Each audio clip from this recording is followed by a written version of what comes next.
What's up, guys? Welcome back to the channel. Here we are with another reaction. In this, we have how one tiny country rivals American farming.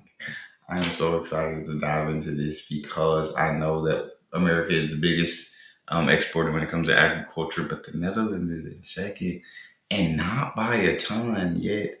We are over 300 times the size of the Netherlands. So this should be very intriguing. Before we dive in, if you guys happen to enjoy, please don't forget to subscribe, give the video a thumbs up, and let's get right to it. Netherlands is the second largest exporter of agricultural products in the world, despite being only a little bigger than the state of Maryland. How does a country this size even come close to the US, the world's top exporter? By devoting more than half of its land to farming and focusing on high-value goods like eggs, meat, cheese, tomatoes, and peppers. We are sweet and tiny. It's in our genes, it's our DNA. In 2024 alone, the Dutch farmed goods worth over $140 billion. The country pioneered greenhouse growing and now uses robots and algorithms that predict yield, optimize water use, and can even tell when a tomato is ripe. But its position at the top is being... When it comes to innovation, bro, the Dutch will lead in that. Innovation is what they do. They're incredible. Threatened. Soaring energy prices, labor shortages, and new rules limiting pollution are squeezing the industry. So how did the Dutch become a global agricultural powerhouse? And more importantly, what can its model teach the rest of the world about how to grow more with less? In the 13th century, nearly a fifth of what is now the Netherlands was underwater. So the Dutch built dikes to hold back the sea and pioneered the use of windmills to pump out the leftover water. Over centuries, a complex system of pumps kept low-lying land dry. And from this reclaimed land, small family farms fed the country.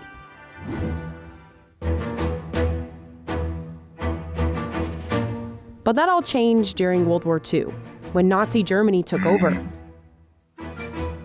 In 1944, Dutch rail workers went on strike, protesting the occupation. In response, the Nazis cut off food supplies. Over 5 months, 20,000 people died from starvation. It became known as the Winter of Hunger. 5 months, 20,000 people died from starvation. I can't imagine a worse way to die than starving to death. Because I know how I feel if it's been a couple hours too long since if it's like 2 hours past lunch and I haven't had lunch, I know how my stomach gets, I know my body gets, it feels terrible. But that means these people suffer for days, maybe weeks. So 20,000 in 5 months. My God. After the war, food security became a national priority. Under the new agricultural minister, Sicko Mansholt, the government industrialized farming.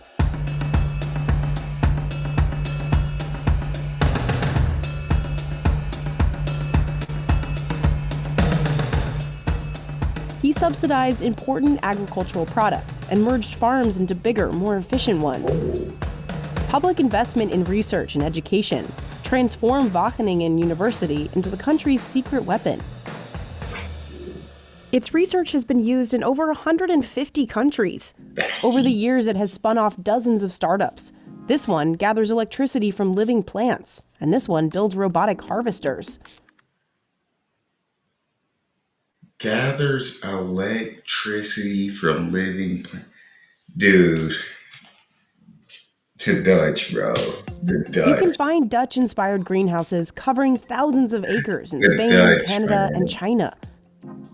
It all started in Westland, an area just outside of Rotterdam, with one of the world's largest concentrations of greenhouses. After dark, they light up the horizon in orange, purple, and green hues from the powerful lamps used to speed up plant growth. Some people say it will never be really dark in Westland. Here, Margriet Loya runs a third-generation tomato farm called Loya Kukers. How did your grandfather grow vegetables? I'm guessing it didn't look like this. No, not at all. It was completely different than in Yeah. these days.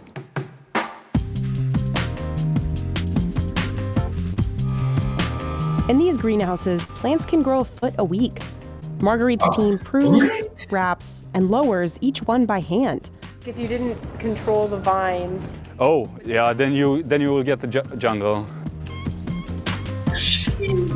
The Netherlands exports more than 900,000 tons of tomatoes a year, despite having a climate that's naturally too cold and rainy for these warm weather fruits. 900,000. While high-tech solutions help them grow faster and year-round, they still need bees to pollinate every plant. You cannot do it without them. So they are probably one of the most important tools that we have in our glass house. When they're not pollinating, they live in these bee hotels. In each box are around 800 bumblebees. You can hear them making more noise. Now, they are still cool. Overhead, Yeah, LED I lights can't- mimic the I can't do that. I can't work around no bees, bro. And they might not be harmful. Or, nah, I can't. That's too many bees. But I freaking love the Netherlands. I love the Dutch, bro. The innovation literally is inspirational. Like it's the things that they have created, invented, put into place. Like you guys, man. You guys are just absolutely fascinating. sun and create optimal summer conditions year-round. Developed by scientists at Wageningen, these lights run more efficiently than older sodium bulbs. With the same electricity, you can get almost double light. Watering these plants has Crazy. also become more efficient. Over the last 2 decades, greenhouses have reduced their water usage by as much as 90%.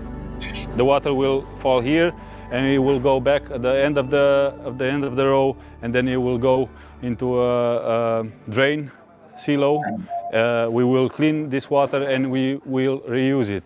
Man, That means it takes just 4 liters of water to grow a kilo of Dutch tomatoes, compared to the global average of more than 200 liters.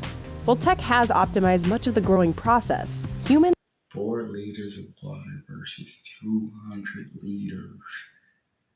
My God. still pick tomatoes better than robots, which struggle to see the fruit through these dense vines. It's ready to be harvested when the last tomato, this one, is completely red. For example, these two are just perfect. These are ready to be harvested because that's the moment when they have the best taste. Workers follow this chart to harvest tomatoes at peak flavor. This is green, so it's color number 3, so not ready. This. I get that. Then this is quite red, but it's still not red enough. It's color number 8. So this one will be harvested with the second round this week. Because Loya only picks ripe fruit, it has a small window to get it into cold storage before it spoils.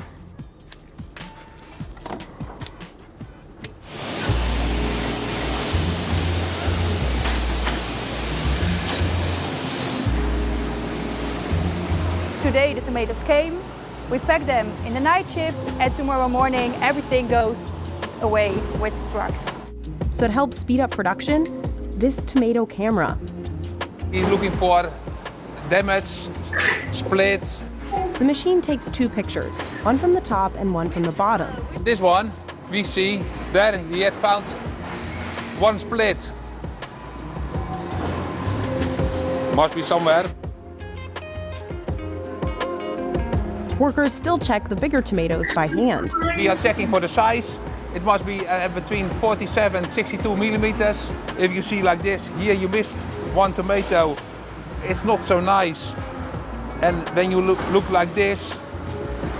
And then we say, this is nice, but these two are too small. I get that. Robots Bro, it's just the process. Getting to see behind the scenes, see the process of how the Dutch do agriculture, like this stuff, it just fascinates me, bro. Processes, seeing how many people are taking part in this, like in different parts, seeing the machines that have been invented to speed this along like this. I feel like it's humanity at its greatest. You feel me? Just so many minds coming together and figuring out the best way and most efficient way to do something. Come on. Do a lot around here. This machine on the main factory floor helps sort out tomatoes that are too small or too yellow for the premium brand. The green one we throw away because it costs too much time, and it's older tomatoes, the taste is not so well. Machines also sort the reddest and sweetest tomatoes one last time. Then workers package them by hand at these stations, so they're ready to ship out.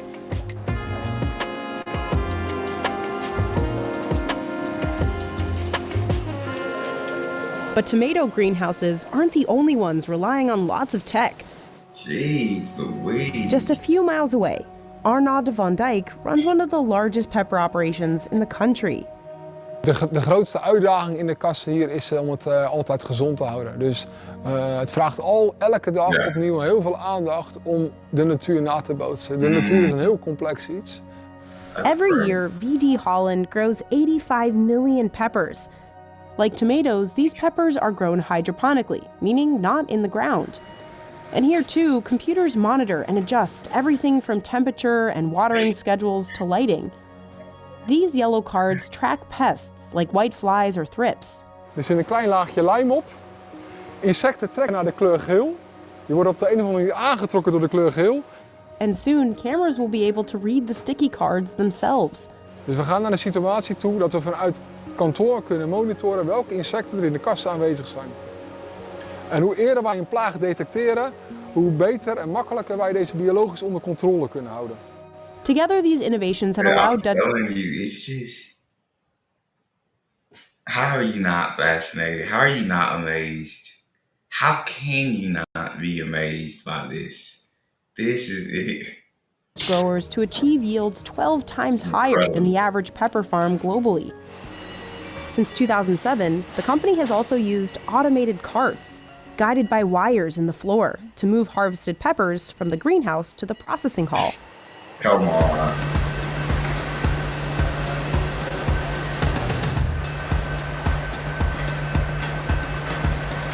On the packaging floor, AI-powered cameras take pictures of each pepper, comparing the images to a database of ideal fruit.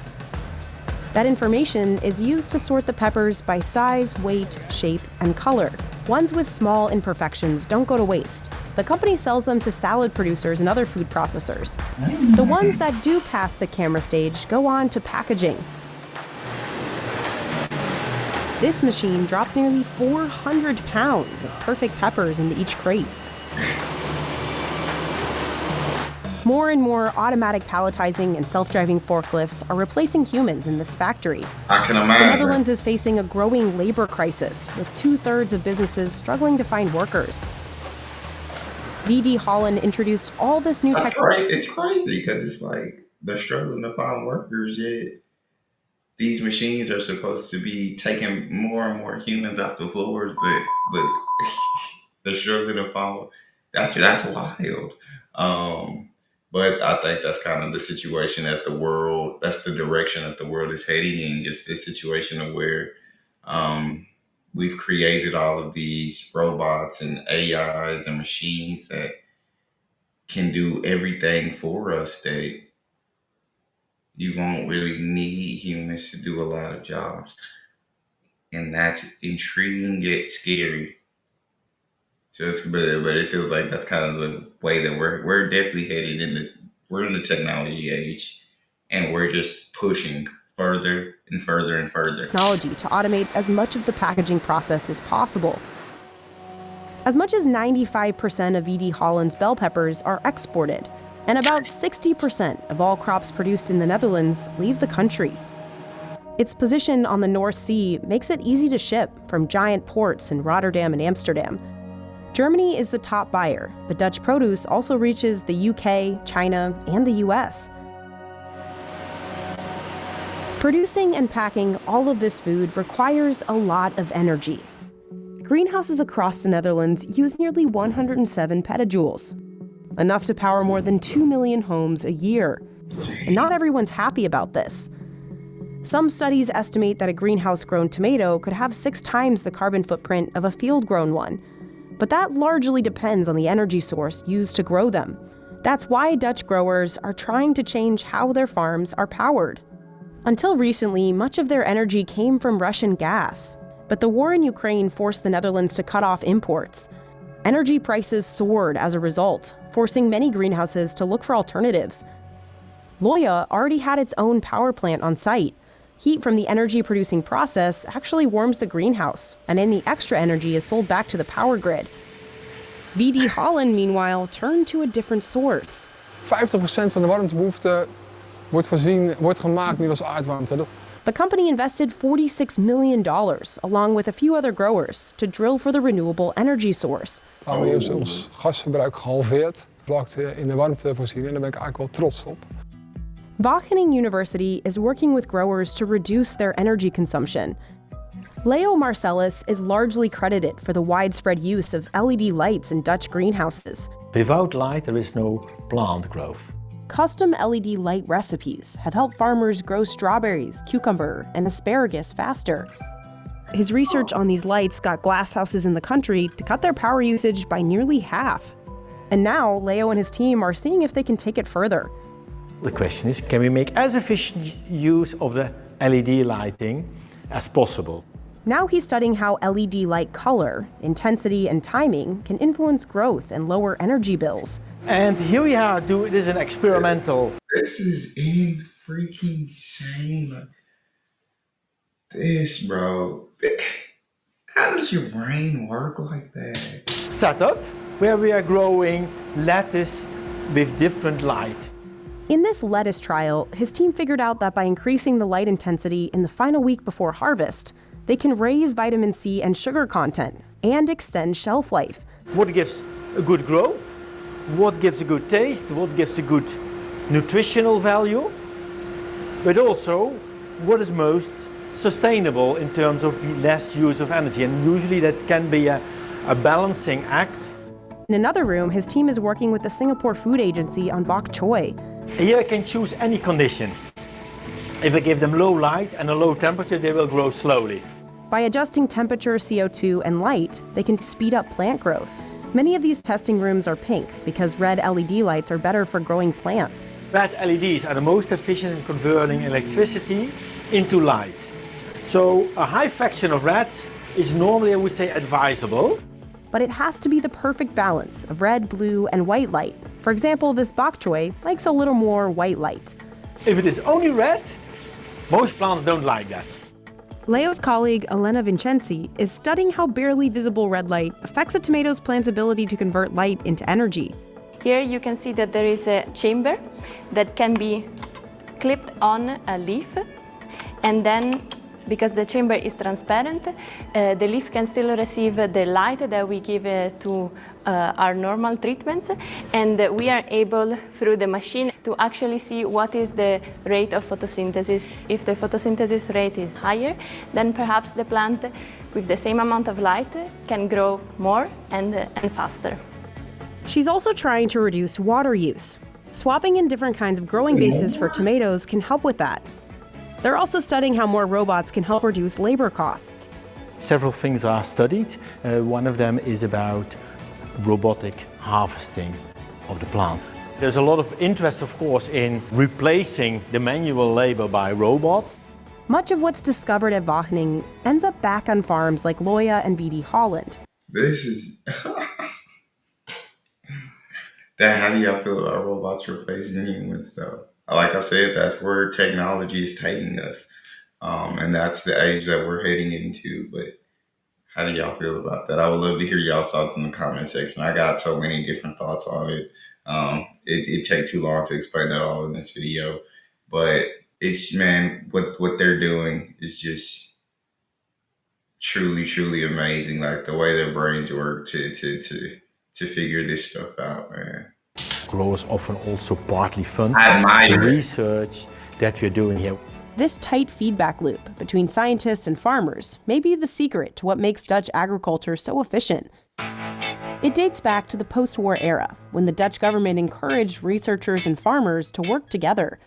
When I was a kid, my father, every Monday or Tuesday evening, I think, he had a study club. And then they were with a few growers and they visited their greenhouses. I think things like that were very, very positive for the development of our industry. Now, Wageningen's research is pushing innovation beyond growing plants. The Netherlands is Europe's top exporter of meat, raising 4 million cows, 13 million pigs, and 104 million chickens every year. All that livestock, especially cows for beef and dairy, comes with a high environmental cost. And it's not just carbon emissions. The bigger issue here is ammonia, a nitrogen-rich gas released from fertilizers, manure, and urine. In 2017, the Netherlands emitted more ammonia per hectare than any other European country. Why? Because it has the highest livestock density on the continent. Environmentalists say this type of pollution is stressing the native ecosystem. Excess nitrogen means tall, fast-growing grasses overtake more delicate native species, and it causes algae blooms in waterways. To cut emissions, the Dutch government started buying out high-emitting farms, but calls to limit these emissions have triggered mass protests across the country. Het is voor ons bestaansrecht. Ja, ik hoop dat voor te zetten, maar dan moeten de regels wel mee gaan werken, anders zal dat niet mogelijk zijn. One place trying to when them farmers go on strike and they protest, you ain't got no choice but to give in to the farmers, bro. Like, they're way too important. Like, y'all are the second biggest agriculture. Like, y'all make way too much money from agriculture. You're gonna have to let them farmers farm. But I do think the Netherlands does such an incredible job of doing everything in their power to reduce their what is it called? Carbon footprint in the world. Like, they do everything in their power to reduce water usage, to reduce pollution, to reduce ammonia in the ground, to reduce so much. And I just think to me, it's absolutely awesome coming from a country like the USA, like, where waste is so normal here, where people don't care about recycling, don't care about waste, don't care about water usage, don't care about these things in the country like the Netherlands. Pay so much attention and just try to be as efficient as possible is really awesome. find a solution is Wageningen's dairy campus. This is not a commercial dairy farm. It's a research center. Campus manager Kees de Koning and his team are focused on reducing nitrogen emissions from cows, starting from the ground up. They're testing floors that separate pee from poop, since mixing these two releases more ammonia. We can run trials where we separate the urine and the solids. The separated waste is stored in tanks under the barn to prevent emissions from escaping. They've also experimented with robot cleaners, but each one costs nearly $30,000, a steep price for most farms, which would need at least two. The more accessible solution, changing the cows' diets. So, can we feed cows in such a way that we have less ammonia emission or less nitrogen losses? They're testing different feed combinations with the help of AI-powered troughs, which track how much each cow eats and how much methane and ammonia it produces. They've already found that replacing fermented grass with maize or fresh grass helps cut methane emissions. And when they lower protein and nitrogen levels in the feed itself, the cows will release less ammonia. Researchers are also using AI to track cows' health. The technology can spot issues like foot rot and identify low-emission cows for breeding. The Netherlands turned its flood-prone country into an agricultural powerhouse and exported that knowledge around the world. But does Dutch innovation hold the secret to feeding the globe? The fact is that there is almost a billion people on the planet that go hungry every day. Jonas Jägermeyer is a climate scientist and crop modeler at Columbia University. He points out that half of the calories humans eat come from crops that are grown outdoors, grains like wheat, rice, and corn. But we're not going to grow staple crops or calorie-providing grain crops in a greenhouse environment anytime soon, simply because of financial requirements. To reproduce an equal number in harvest, in caloric production, say in a desert environment, coupled with a desalination plant that is using renewable energy, that is a sci-fi scenario that is promising, but we're not quite there yet. So Yeah. to replicate those millions and millions of hectares of cornfields somewhere indoor is simply not feasible. The farms of the future will have to rely on more than just tech. They'll need water, seeds, energy, local knowledge, and adaptable systems. There is no silver bullet. Any implementation strategy that would help change how farmers do practice, how food is processed and transported, and how food is then brought to the consumer needs to be in a locally tailored strategy. Jonas is now building AI tools that can give farmers early warnings of seasonal forecasts, fine-tune water use, and more importantly, connect growers across continents, allowing them to share insights in real time. Maybe the real Dutch export isn't tomatoes, beef, or robot harvesters. It's a mindset, one that values collaboration over competition and policies that drive efficiency. The Dutch can't feed the world alone, but they've forever changed the way it feeds itself. Yeah. I'm telling y'all, man, the Dutch, I just love you guys. Like that, that's so freaking awesome. I know you guys will figure out how to grow those staple crops indoor in the greenhouses. You may not have it down yet, it may not be possible yet, but I know it will be you guys who figure it out. And once you do, you could turn desert into land that can grow these crops. Those billion people a day that are going hungry around the world can eat. Everyone can eat. Everyone can eat. That's a beautiful world. That's all we have. You guys enjoyed. Don't forget to subscribe. Get a bit of thumbs up. Check out the next. I'll see y'all next time.